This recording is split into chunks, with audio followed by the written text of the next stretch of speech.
In his first 6 seasons at Kentucky, John Calipari had reached a Final Four 4 times. In his next 4 seasons, he would make it 0 times. But the results were still pretty good. I've never seen a diamond in the Good enough, at least, that when Calipari was contacted by UCLA about their head coaching vacancy in 2019, UK Athletic Director Mitch Barnhart had to take drastic steps to keep him in Lexington. Not proud of my address. To make sure he would not leave for LA, Kentucky offered Cal a ludicrous lifetime contract worth $86 million. John Calipari did not come from money, but his success at coaching basketball made it to where all of his descendants will never get to say the same thing.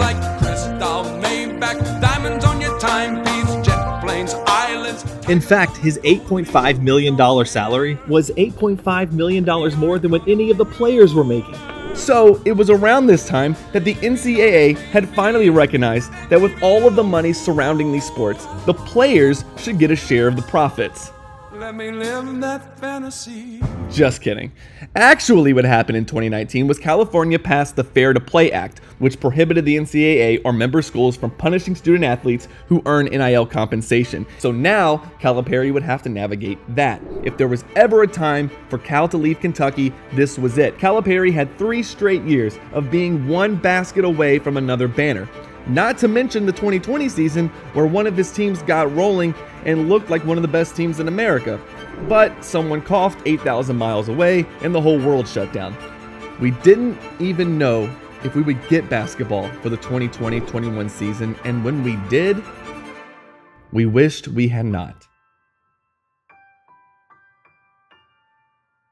Alright, as you've seen from the first 2 episodes of this series, my grandfather has kept stats for every Kentucky basketball game since like 75? 75, something like that. 1975. Well, right now we're in the 2020-21 season, so a little bit removed from 1975. I would think so. A lot has happened. A major staff change occurred before the 2020 season when Kentucky lost Kenny Payne to the New York Knicks.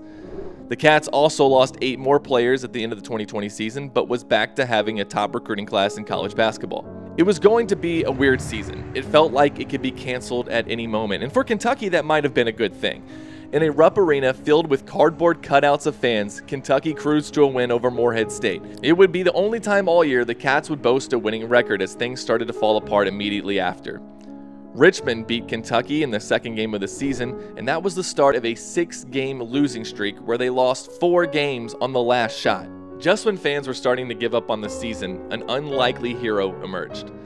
Dante Allen provided the spark off the bench once Cal was ejected in the team's first SEC game of the season, where the Wildcats would win in double overtime over Mississippi State. That led to 2 more wins and a 3-0 start in conference play.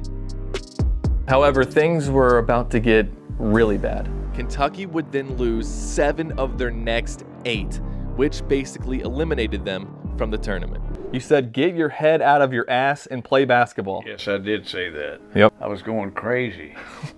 You know, the Cats never lose. I mean, they never have a losing season. I need someone to talk to me because I'm discouraged.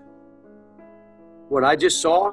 Their only hope of making the big dance would be winning the SEC tournament. Down to Mississippi State, Cal drew up a play for Dante Allen to win the game. He got a good look, but the Kentucky native just missed. It would be Cal's first and only loss to those Bulldogs while he was at Kentucky. There came a point for me, at least, where losses just didn't bother me. I mean, Kentucky losing basketball games just became a part of this new normal we were all experiencing.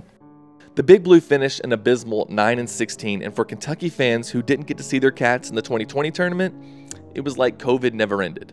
The people who wanted Calipari fired was still a rather fringe group, but that camp was growing. COVID rules clearly had an impact on the younger teams. Even Duke struggled mightily that season. And because of that, I wasn't really sure how much of the blame Cal should get. The season's mere existence kind of made me just pissed off that we couldn't have figured out a way to make the 2020 tournament happen. What I did know was that from the lack of fans and the lack of winning, I was getting pretty tired of living through unprecedented times. For the second straight year, Kentucky fans would not get to experience the NCAA tournament. But the biggest tragedy of that season would happen after all the games had played. Terrence Clark crashed his car in LA and died just days before he would have been drafted by an NBA team. In a calendar year defined by death, grief, and heartache, Kentucky basketball was not an effective distraction. Year 12 finished with 9 wins, 16 losses, 6 home losses, an SEC tournament first round, no NCAA tournament, and 3 players drafted.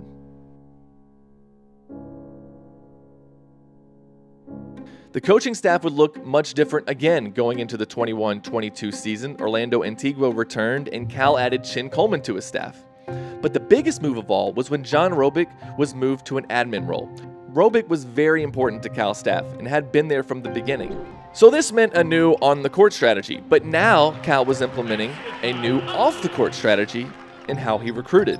While Kentucky had the 5th best recruiting class, it was their worst since Cal got to Lexington. They added 4 solid transfers. C.J. Frederick would miss the season due to an injury, but the other 3 transfers were big for Kentucky.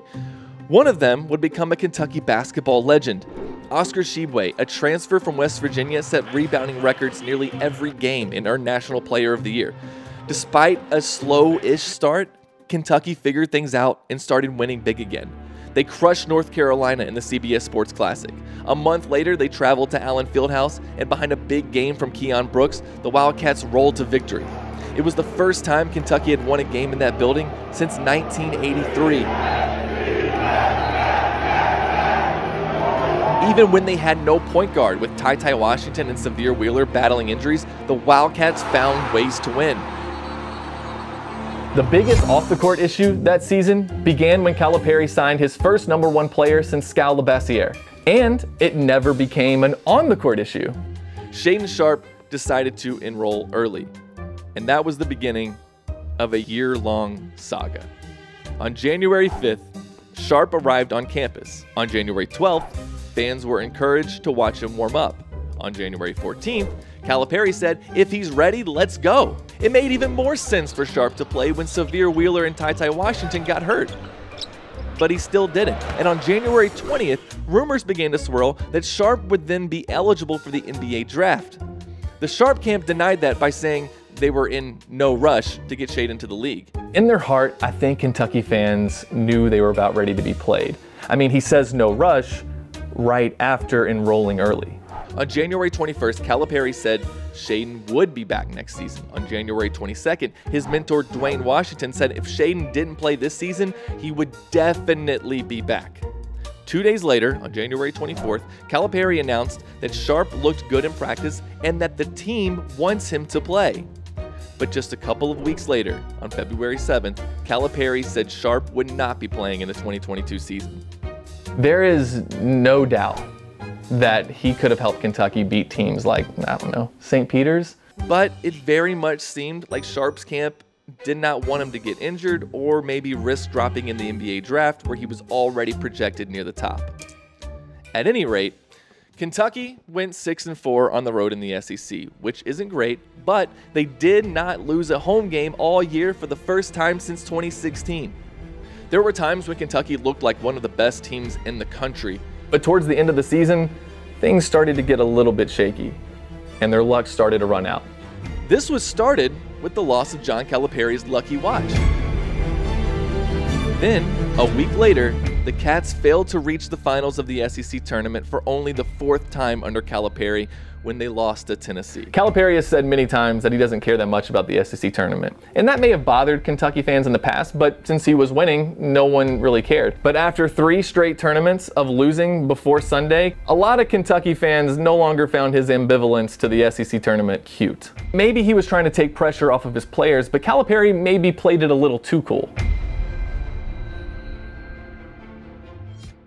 Yeah, some fans may have been upset, but us real fans, we knew what Calipari meant. Losing in the SEC tournament, that's just an unnecessary speed bump on the way to cutting down the actual nets. And as a 2 seed, Kentucky fell 6 wins shy of that goal. What were you doing that night? Went nuts. Who the hell, St. Peter's, you know, I'm a Catholic and I shouldn't say that. Yeah, a team I had never heard of until Selection Sunday knocked the Cats out in the opening round. We just didn't do the things we normally had done. But I come back to when you're up 8 with 3 minutes to go, you figure out how to win a game. That's your job as a coach. You know, it was something I had feared happening to Kentucky for years. It's happened to other teams, but it's never been us. Calipari having young teams made me nervous that it could be us one day, so naturally it was one of the most experienced teams who did it. This is a devastating loss for this fan base. We'll be hearing the name St. Peter's for the rest of our lives. We will. We'll be hearing it for the rest of our lives. In 30 years, fan bases of other teams will say St. Peter's to us. Not a good year, man. Joe B, and then we go out again, and I mean, just can't catch a break, man. Going through divorce, ran off with my brother Zach, and now kidney pains at U of L. It was basically 3 years now of not experiencing the NCAA tournament. A second straight year of watching the other big names go on a run. That night in Indianapolis would be rivaled with the loss in Indy to Wisconsin for its historic significance. Year 13 finished with 26 wins, 8 losses, 0 home losses, an SEC tournament semifinal appearance, a loss in the first round, and 2 players drafted. Well, in the least surprising development of the John Calipari era, the guy who said 100% I will be back, the guy who said what's the rush on going to the NBA, Shaedon Sharpe decided not to come back to Kentucky and actually play. Sharpe took some Porsche money and got drafted 7th without even having to play a game. Awesome stuff. To be fair, he didn't really need to play at Kentucky to be drafted, but Kentucky fans felt lied to and used. And it would not end there. More on that in a minute. With something to prove, Calipari had a busy summer. He made moves in the transfer portal, took his team to the Bahamas where they dominated, and also started a civil war with the fans and within the athletic department. This is a basketball school. It's always been there. Alabama is a football school. So is Georgia. I mean, they are. I don't care what anybody says about their program. That's not my business. That's not my lane. But when you start talking about my program and others that we compete against, I mean, me, I don't do that. Even with all of those distractions, Kentucky fans had a lot of reasons to be excited. Coming in was the second best recruiting class and a few more transfers, and the biggest of all, a return of the National Player of the Year, Oscar Tshiebwe. It felt like the Wildcats had a team capable of getting back to being a 1 seed again, but that's not how it would play out at all. The Wildcats lost another Champions Classic, lost to Gonzaga and UCLA, but beat Michigan in London, England. To close out the non-conference, Kentucky faced Louisville with a familiar face on the sidelines. Kentucky took down a Cardinal team that would go on to win just 4 games. 4 games. I still can't believe that. 4 games. They only won 4 games. But things were about to get really bad for Kentucky. On a Tuesday night, in a kind of quiet Rupp Arena, a Quad 4 South Carolina team beat Kentucky 71-68. This was a significant moment. It was probably the first time that Cal's approval rating dropped below 50%. Nothing looks optimistic moving forward. Nothing about this team looks cohesive. And I think we're just starting to come to the realization that this team stinks. Sahvir and Oscar were clearly not on the same page versus South Carolina. And Sahvir would be unavailable for the Cats' upset win in Tennessee. And some even wondered if he was still really on the team. But he was still on the team. Kentucky would actually beat Tennessee again at home to earn the season sweep. But things had not fully turned around. There weren't any signs that Sahvir would be back, but for Calipari, that actually may have been a good thing. See, all year, he was criticized about the lineups that he was using. He refused to play the basketball Benny lineup, despite all the fans clamoring for it, despite all the numbers saying that he should. Down in Athens, things would get worse. Georgia's win over the Cats had most college basketball experts saying Kentucky had just punched their ticket to the NIT. With just 7 games left, Kentucky needed to get hot, and they did, and found themselves back in the top 25 just in time for senior night. Sahvir Wheeler didn't show up to senior night because he had to have an emergency surgery. The Cats would lose to Vandy at the buzzer, and then went into the last game of the regular season with Cason Wallace hurt, meaning Kentucky would not have a point guard. Again. Do you remember ever going into a game without a point guard? Without any point guard? Probably not. Antonio Reeves put on an incredible performance at Arkansas to lead Kentucky to a victory. Winners of 6 of their last 7 games, the Cats went into the postseason with momentum. With Big Mo on their side, the Wildcats went down to Nashville for the SEC tournament. And in their first game, lost, actually. They lost to Vanderbilt. Again. Nashville, where Kentucky plays no more games after Friday because they lost to Vanderbilt for the second time in like a week, and we're sad. Calipari would finish his career 1-3 versus Vandy in the SEC tournament. On Selection Sunday, Kentucky earned a 6th seed, their worst seed in the tournament since 2014. Xavier was set to return at the NCAA tournament, but never got in. But he was still with the team. He even said so. People that thought, for better or worse, that said maybe he doesn't want to play anymore because he's not the starting point guard right now. Well, that's a narrative? Did that? I feel like you surely have heard something. Nah, I told you guys, I'm not on social media. Man, that's crazy. That's crazy that you say that. A Xavierless Kentucky team beat former Wildcat Bryce Hopkins in Providence for the first NCAA tournament win in 4 years. On the same night, the 1 seed Purdue lost, who was also in their bracket, and the 2 seed lost. So suddenly, the path to a Final Four was there. Leading by 4 over KSU with 4 minutes to go, Kentucky seemed to be in good shape. But the other Wildcats would hit 3 straight threes and eliminate Kentucky for the second time in 4 tournaments. I have empathy. You know, I understand what this program's about. And I think, again, that's what makes it what it is, and that's why I tell players this isn't for everybody. The 2022-23 season may end up being the most forgettable of the Calipari era. They weren't good enough to win anything of significance, but they were just good enough to not have a bad season. Overall, I think it is honestly, I think it's a disappointing season. I mean, I do. It's not, you know, the worst thing that ever happened, but I think it's a disappointing season. Year 14 would finish with 22 wins, 12 losses, 3 home losses, an SEC tournament quarterfinal appearance, a round of 32 finish in the NCAA, and 3 players drafted. John Calipari would go into his 15th season at Kentucky with something to prove. The Wildcats had not been to a Final Four in 8 years. They had not earned a 1 seed in 8 years. They had not even played on Sunday at the SEC tournament in 5 years. But this year would be different. Instead of relying on transfers, Calipari went back to relying on 18-year-olds. He signed a class full of 5 stars and a pair of 4 stars in Dillingham and Shepherd. He added just 1 transfer, thanks to Bobby Huggins getting fired. I'm sorry Huggins got drunk and got the DUI, but I'm glad that we got Trey. Cal added NBA guys John Welch and Chuck Martin to the staff and completely revamped his offense to suit a team that could shoot the ball. Unsure of what the team would look like, Wildcat fans got their first glimpse of the squad when they dominated in Toronto, winning Global Jam. It was the first tournament Kentucky had won since 2018. Hang the banner.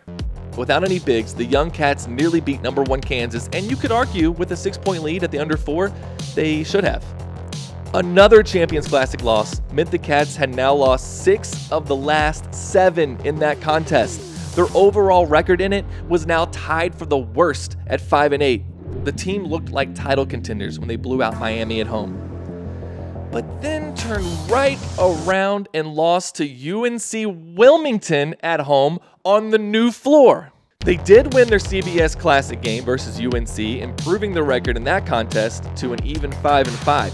They would eventually get all 3 bigs back when Zvonimir Ivisic was cleared by the NCAA.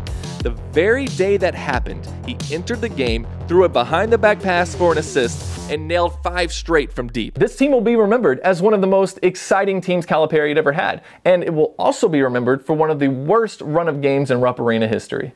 The Cats had never lost 3 games in a row inside of Rupp Arena. That is, until they choked away a game versus Florida, got blown out by Tennessee, and then lost to Gonzaga. Like the year before, fans and commentators clamored that Calipari was not playing the right lineups, and it did appear to some like Cal was being forced to play lineups that were not the best. And around that time, Calipari started to look for new jobs.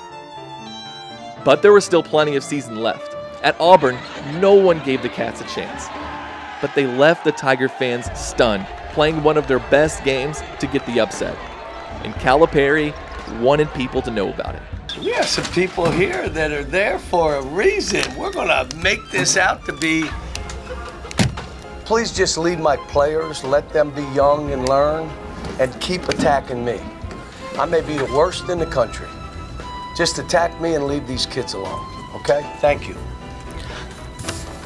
And yes. So after all of that, in Kentucky's very next game against a bad LSU team, those Tigers got the Cats at the buzzer. Kentucky was in danger of not getting the double bye in the SEC tournament, but they did get hot at the right time, starting with a blowout of Bama at home. Then, Reed Sheppard shocked the nation and was at one point projected the #1 pick in the draft after he poured in 32 points and hit the game winner versus Mississippi State. That helped Cal finish his career unbeaten against those Bulldogs in the regular season. Saving the best for last, Kentucky went to Knoxville on the regular season finale, needing to win to earn a double bye in the SEC tournament. Kentucky got the win over the Vols to finish second in the SEC. And Cal reminded people what he thought about the SEC's postseason tournament. You know the only tournament that matters to me. You know, say you don't care but win anyway and you kind of look like a badass. Say you don't care and go 2-5 in your last 7 games and people start to wonder if you actually really don't give a shit. So the Wildcats started their quest for a 9th title on a Thursday night in Pittsburgh and ended that quest about 2 hours later. Roughly, 6 wins away from the ultimate goal. It's almost poetic that John Calipari's tenure at Kentucky would end in his favorite city. As the game went on, and Oakland clung to a 2-possession lead, and Kentucky went back to missing dunks and doing other dumb things, you almost couldn't believe it was happening again. This was supposed to be the resurgence of John Calipari and Kentucky. Instead, it was the same shit UK fans had seen for the last 6 years. But it has reached the point that I think there probably needs to be a separation. I don't know how the UK fan base can get into another year of being excited but also dreading what's to come. Calipari's now in a situation that anything he says makes most fans frustrated. But for me, I do feel like there's a sense of relief because it feels like of all of the scenarios in this tournament that could happen after this crazy season, there seems like there is going to be some certainty about paths forward, what will happen. We don't know exactly what's going to happen with John Calipari's future, but to me it kind of feels like the writing's on the wall. You have a head coach in John Calipari making $9 million, gets praised, is in the Basketball Hall of Fame somehow. Since the decade started in 2021, Kentucky has just 1 tournament win. It's insane. 47 schools in that time have multiple NCAA tournament wins. It's not about winning championships. Well, John, mission accomplished. John Calipari's 15th season ended with 23 wins, 10 losses, 4 of them at home, an SEC tournament quarterfinals, loss in the NCAA tournament in the first round, 3 players drafted. Now, the streaks were starting to pile up. 12 years since a national title, 9 years since a Final Four, 9 years since a 1 seed, 6 years since an SEC tournament title, 5 years since an Elite Eight, 5 years since seeing the second weekend, 4 years since an SEC regular season title. If Calipari had come back, would you have been okay with that? Oh, yeah. Yeah. You're a Calipari fan through and through. Yeah. What the hell? Arkansas? Give me a break. Despite John Calipari meeting with Mitch Barnhart and saying publicly he still wanted to be the coach, after 15 seasons, Calipari left for Fayetteville, Arkansas. The last few weeks, we've come to realize that this program probably needs to hear another voice. We've loved it here, but we think it's time for us to step away. And so the Calipari era at Kentucky came to a close. His final records were 410 wins, 120 losses, 6 SEC regular season titles, 6 SEC tournament titles, 7 Elite Eights, 4 Final Fours, and a national title. And that concludes our series on the 15 years of the Calipari era. I will be forever grateful for the run of 2009 to 2019. It was some of the most enjoyable years of my life. Only winning 1 title is not something I will hold against Calipari. Those are hard to win. Only 1 coach in Kentucky history has more than 1. Because of Cal, we have 4 banners hanging up in Rupp Arena. As grateful as I am, he was right. Kentucky needed a new voice. He was a great coach, you know. He's like everybody else, you know, like me and everybody else. You get older and you visit the mountaintop. Right. You don't live there. No. You get to visit and then you come back down. Right. That's what he did. And maybe in 15 years, we'll do a full recap on the Mark Pope era. So we'll see you when that drops. And we'll see you next time. Go Cats.